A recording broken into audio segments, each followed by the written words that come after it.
ত্রয়োদশ জাতীয় সংসদ নির্বাচন উপলক্ষে রাজধানীর সার্বিক আইন শৃঙ্খলা পরিস্থিতি নিয়ে জানাতে যুক্ত হচ্ছেন সহকর্মী রাকিব হোসেন। আমরা যাচ্ছি আমাদের সহকর্মীর সাথে। রাকিব, আপনি যেই জায়গাটিতে এই মুহূর্তে আছেন সেখানে কিরকম পরিস্থিতি দেখছেন? আমরা দেখছি যে সকাল থেকে আইন শৃঙ্খলা বাহিনী বেশ তৎপর রয়েছে, সেই বিষয়ে আমাদেরকে জানাবেন। জি, আমি রয়েছি রাজধানীর মিন্টো রোড সড়কে। আর মাত্র একদিন পরেই ত্রয়োদশ জাতীয় সংসদ নির্বাচন। এই নির্বাচনকে কেন্দ্র করে আইন শৃঙ্খলা পরিস্থিতি কিন্তু ঢেলে সাজানো হয়েছে। সারা দেশের মতো রাজধানীতে আইন শৃঙ্খলা জোরদার করেছে পুলিশ সদর দপ্তর।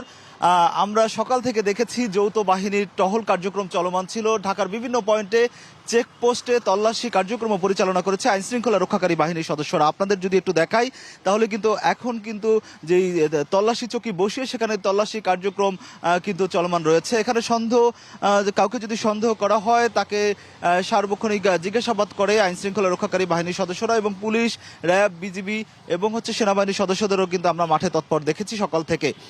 এখন আপনাকে যদি একটু দেখায় যে পুলিশ সদস্যরা কিন্তু সড়কে দাঁড়িয়ে আছে চেকপোস্টে, এবং চেকপোস্টে তারা সন্দেহজনক কোনো ব্যক্তিকে দেখলে তারা তল্লাশি করছেন। নির্বাচন ঘিরে যে কোনো ধরনের অপতৎপরতা রোধে তারা সর্বদা সতর্ক রয়েছেন, এমন তথ্য কিন্তু ডিএমপি থেকে আমাদের জানানো হয়েছে। একই সঙ্গে সকালে কিন্তু পুলিশ সদর দপ্তরে সংবাদ সম্মেলন করেছিলেন আইজিপি।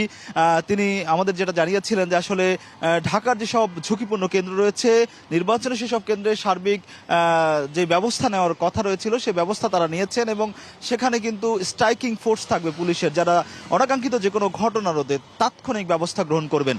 একই সঙ্গে সেখানে বডি অন ক্যামেরার মাধ্যমে পুলিশ সদর দপ্তর এবং সংশ্লিষ্ট যারা রয়েছেন তারা তদারকি করবেন সার্বক্ষণিক, এমন তথ্য কিন্তু তিনি জানিয়েছেন। একই সঙ্গে ঢাকার যে আইন শৃঙ্খলা পরিস্থিতি সেই পরিস্থিতি কার্যক্রমও কিন্তু আসলে চলমান রয়েছে। সেটা গতকালকে রাত থেকে আমরা লক্ষ্য করেছি যে আইন শৃঙ্খলার যে পরিস্থিতি সেই পরিস্থিতি নিয়ন্ত্রণের সার্বত্রিক যেই তৎপরতা অর্থাৎ নজরদারি, সেই নজরদারিও কিন্তু লক্ষ্য করা গিয়েছে। একই সঙ্গে সকাল থেকে আজকে যেহেতু সরকারি আজকে যে কি পেশাজীবীদের আজকে সবশেষ কর্মদিবস, এবং আজকের এই পরের ছুটিতে সবাই চলে যাবেন বাড়িতে। এই ছুটিতে যাওয়ার আগের দিন অর্থাৎ এর আগেই কিন্তু গত 2-3 দিন ধরে কিন্তু বিভিন্ন জেলার যেসব মানুষ ঢাকাতে কাজের উদ্দেশ্যে ছিলেন তারা কিন্তু আসলে ভোট দিতে তারা গ্রামে চলে গেছেন। এই কারণে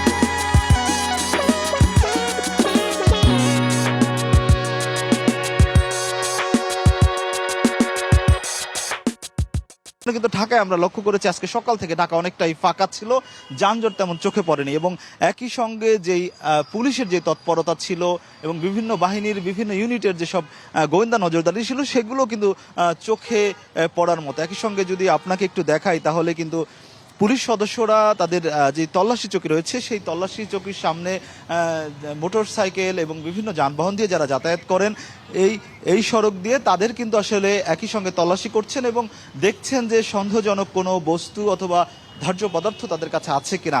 এই যে তৎপরতা সেই তৎপরতা কিন্তু আসলে